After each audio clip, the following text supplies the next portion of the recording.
Your brain checked your phone 96 times yesterday. You don't remember 89 of them. And right now, you can't focus for more than 8 seconds without feeling the urge to scroll. Here's the thing, this isn't your fault. Your smartphone was literally engineered to hijack your brain's reward system. Stanford addiction experts call it the modern-day hypodermic needle, and you've been getting daily injections without realizing it. But here's what's possible. In just 24 hours, you can begin reversing months of neural damage. I'm talking clearer thinking, actual motivation for hard things, and the ability to enjoy a sunset without posting it. In this video, I'm walking you through the exact protocol I used and the neuroscience behind why it works. Let's break this down. The real problem, it's not what you think. First, we need to destroy a dangerous myth. You've probably heard about dopamine detoxes, and I need you to forget everything you think you know about them. You cannot detox from dopamine, full stop. Dopamine isn't some poison you need to flush out. It's the molecule that makes you want to get out of bed, learn new skills, and pursue goals. Without it, you literally couldn't move. Here's what's actually happening. Imagine dopamine receptors in your brain like volume knobs. Every time you get a notification, scroll through Instagram, or binge a show, your brain cranks that volume to max. It feels good for a second. But your brain is smart. To protect itself from this constant overload, it does something genius and terrible. It turns down the volume knob on the receptors themselves. This is called downregulation. Now you need more stimulation to feel normal. And here's the killer: activities that used to feel rewarding, like reading a book or having a conversation, suddenly feel boring. Your receptors are too desensitized to register them. This isn't a detox. It's a receptor reset. The goal is simple. Give your brain a break from high stimulation, low-effort rewards so your receptors can regain their sensitivity. When they do, normal life becomes interesting again. And the timeline? Research shows significant receptor sensitivity changes can begin in as little as 24 to 48 hours. You don't need a month. You need 1 day of strategic deprivation. If you're ready to take back control of your attention and actually optimize how your brain works, subscribe and hit the bell. I drop science-backed brain hacks like this every single week. Now, let's get into the protocol. The 24-hour protocol. What to and why? Alright, here's your 24-hour hit list. These are the 4 non-negotiable categories you're eliminating. And I want you to understand the why behind each one, because when you know the neuroscience, willpower becomes 10x easier. Category 1. Binge tech.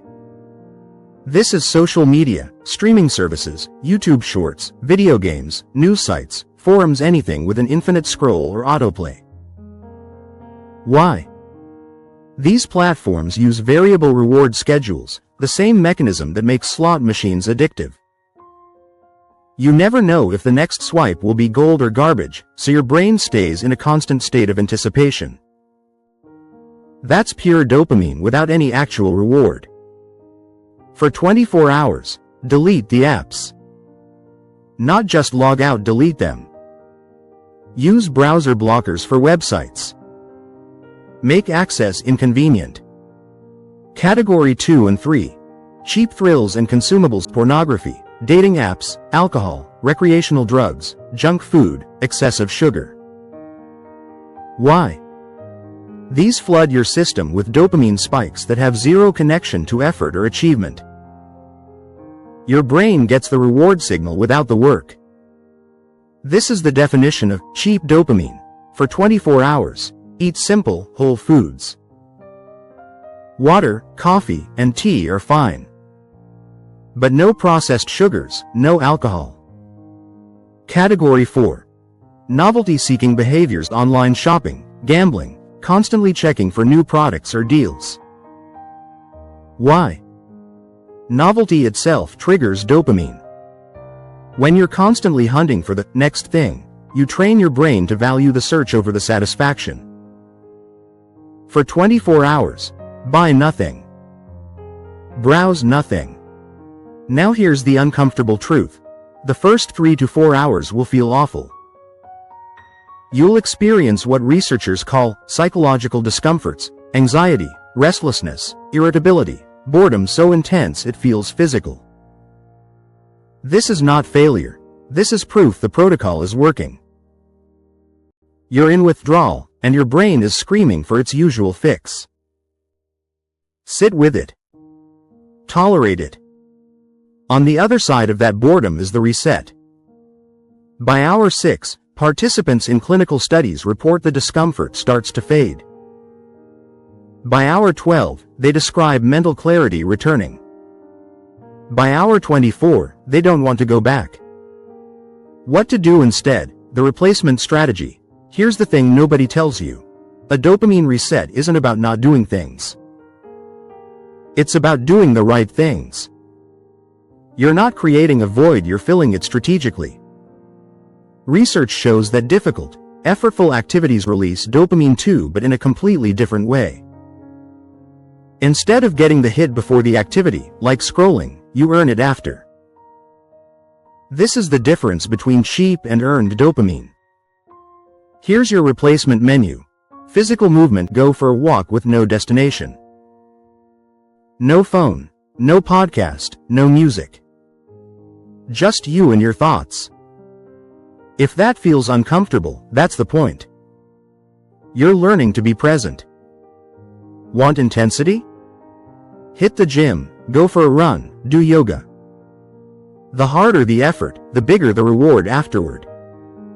Creative engagement. Read a physical book. Write in a journal not about your feelings, just observe your thoughts. Draw something. Learn 3 chords on a guitar. Why? These activities require sustained attention. They're training your brain to focus on one thing for longer than 8 seconds. Practical tasks. Cook an actual meal from scratch. Organize a closet. Clean your space. Fix something broken. The magic here? These tasks have a clear beginning, middle, and end. Your brain gets to complete something, which releases a genuine sense of accomplishment. Social connection. Here's the data. In studies where people unplugged for 24 hours, the #1 reported benefit was improved relationships. Have a real conversation. Play a board game. Write someone a letter. Why does this matter? Because 90% of our compulsive phone use isn't triggered by external notifications, it's triggered by internal discomfort. Boredom, loneliness, anxiety. Your phone is an escape hatch. During this reset, you're closing that hatch. You're forced to sit with those uncomfortable feelings and discover something radical. They don't kill you. You can tolerate boredom. You can process loneliness. And on the other side of that tolerance is emotional clarity. One participant in a clinical study described it perfectly. I laid on the bare floor, staring at the ceiling, and for the first time in months, I thought about my life. That's not emptiness. That's reconnection. The reintegration, where real change happens. Now, let me tell you where most people fail. They complete the 24 hours, feel amazing, and then immediately dive back into their old habits. Within 48 hours, they're right back where they started. The detox isn't the goal. The detox is the clean slate. Dr. Anna Lemke, Stanford's leading addiction psychiatrist, says it perfectly. It's easier to go from abstinence to moderation than from excessive consumption to moderation. You've just reset your baseline. Now you get to consciously decide what comes back into your life and under what rules. Here's your reintegration framework. Step 1. Question everything before reinstalling any app. Ask, does this align with the person I want to become? Does it serve my goals, or does it serve the algorithm? If you can't answer that clearly, leave it deleted. Step 2. Create self-binding barriers. This is behavioral design. Make the bad habits inconvenient. Examples: social media? Access only through desktop browser, not your phone. Streaming? Delete apps, log out after every session. Your phone? Keep it in another room during work and sleep. Step 3. Build a time architecture. Create a structured framework for tech use. Here's mine. Morning, wake to 1 p.m. Zero social media. Only long-form content if needed: podcasts, audiobooks. Afternoon, 1 to 5 p.m. Deep work time, phone on airplane mode. Evening, 8 to 10 p.m. Entertainment window. But long form only: a movie, not TikTok. Night, after 10 p.m. Complete tech shutdown. Replace with a physical book. Step 4. Address the internal triggers. This is the most important step. When you feel the urge to scroll, pause and ask, what uncomfortable feeling am I trying to escape right now? Am I bored? Lonely? Anxious? Avoiding a hard task? Name the feeling. Sit with it for 60 seconds, then choose a healthier response. Brain scans of people who completed a 7-day dopamine fast showed normalized alpha waves, a shift from near anxiety states to genuine calm. Their brains became more efficient. And it started with just 24 hours. Here's your one-sentence takeaway. You can't manage your time if you can't manage your attention. And you can't manage your attention if your dopamine receptors are fried.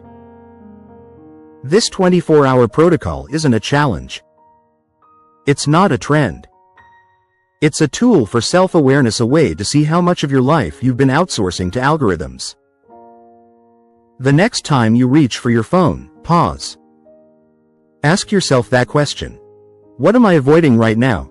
That answer is your roadmap back to focus, back to motivation, back to a life where you're driving, not being driven. If this video gave you clarity, hit the like button. It tells YouTube to share this with others who need it. And drop a comment. What's the one app you're most addicted to?